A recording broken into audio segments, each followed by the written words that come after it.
আসসালামু আলাইকুম বন্ধুরা, আজকে আমরা এই বিশ্ব বাহিনীর ইন্টারভিউ নেব। হলো এর নাম কি, এরা যদি হারিয়ে যায় তাহলে সহজে খুঁজে বাইর করার কি উপায়, এই জন্য একে জিজ্ঞেস করবো এর বাপ মার নাম জানে নাকি, বাসা কই এটা জানে নাকি। হ্যাঁ, তুমি কও তোমার নাম কি? তোমার আব্বুর নাম কি? তোমার আম্মুর নাম কি? তোমার কোনে থাকো তোমরা, বাসা কোনে? নাম কি? হ্যাঁ, আমার নাম হোসেন মার্কেট। তুমি পার যাও, তোমার খুঁজে পাওয়া যাবে হারাইলে।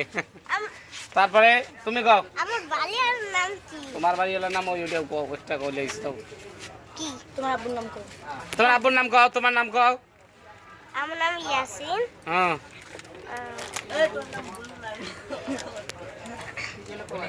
তারপরে তোমার আম্মুর নাম, তোমার আব্বুর নাম কও।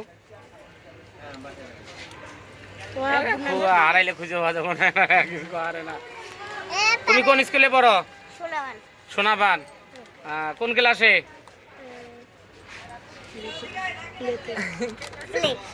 প্লেতে। এটা প্লেতে পরে, এটা আরো শেখান লাগবো, নাইলে হারা গেলে খুঁজে পাওয়া যাবে না। যাও, তোমার পরে শেখাবো।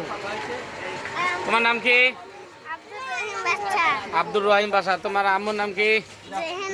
তোমার আব্বুর নাম? তোমাদের বাসা কই? জোরে কও, বোঝো না। বাসা কোনে? হোসেন মার্কেট। বাড়িওয়ালার নাম কি? মাতবর। যাক, এটা খুঁজি পাওয়া যাবো। এটা ঢাকা শহরের মধ্যে হারাইলে এইভাবে সবাই শিখাবেন। এই যে কত বড় হয়েছে তা ভালো মতো কইতে পারে না, যেমন বুলবুল কইতে পারলো না। এই যে এরে ভালো মতো কই, এদিকে আসো। এই যে আমাকে বুলবুল ভালো মতো কইতে পারে নাই। যদি ঢাকা শহরে কোনো হারে যায়, খুঁজে পারা খুব মহা মুশকিল হবে। কারণ এর বাড়ি কোন নাম করে না, এর বাপের নাম ভালো মতো কইতে পারে না। এর ভালো করে আমরা শিখাবো, ইনশাল্লাহ হারে গেলে যেন সহজে আমরা খুঁজে পাই। আসসালামু আলাইকুম।